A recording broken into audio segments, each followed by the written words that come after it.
સ્થાનિક વિદ્યાર્થીઓ પ્રવેશથી વંચિત રહેતા એમએસ યુનિવર્સિટીમાં વિદ્યાર્થી સંગઠનો દ્વારા વિરોધ કરવામાં આવી રહ્યો છે।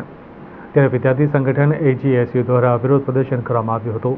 વડોદરાની વિશ્વવિખ્યાત એમએસ યુનિવર્સિટીમાં કોમન એક્ટ લાગુ પડ્યા પછી સ્થાનિક વિદ્યાર્થીઓ પ્રવેશથી વંચિત રહે તેવી સ્થિતિ સર્જાઈ છે। વડોદરાના સ્થાનિક વિદ્યાર્થીઓને 55% પણ પ્રવેશ અપાતો હતો, પરંતુ આ વખતે 65% જેટલું પરિણામ હોવા છતાં વિદ્યાર્થીઓને એડમિશન નથી મળ્યું।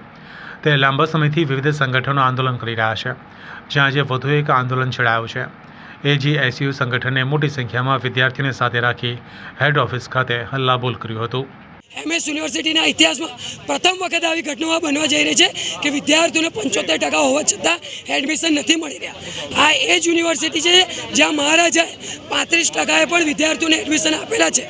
આ એ જ યુનિવર્સિટી છે એનો ઉદ્દેશ એક જ હતો કે વડોદરાનો કોઈ બી વિદ્યાર્થી વંચિત ના રહેવો જોઈએ, પણ આજે સત્તા પર બેઠેલા ચોર સત્તાધીશો, ભ્રષ્ટાચાર સત્તાધીશો આજે આજુબાજુની યુનિવર્સિટીઓ સાથે પૈસાનો વ્યવહાર કરીને, સાઠગાંઠ કરીને આજે જે એડમિશનો અટકાવી દીધા છે તેને ધ્યાનમાં લઈને આજે અમે વિરોધ કર્યો છે અને આજે હેડ ઓફિસ આવવું પડ્યું છે।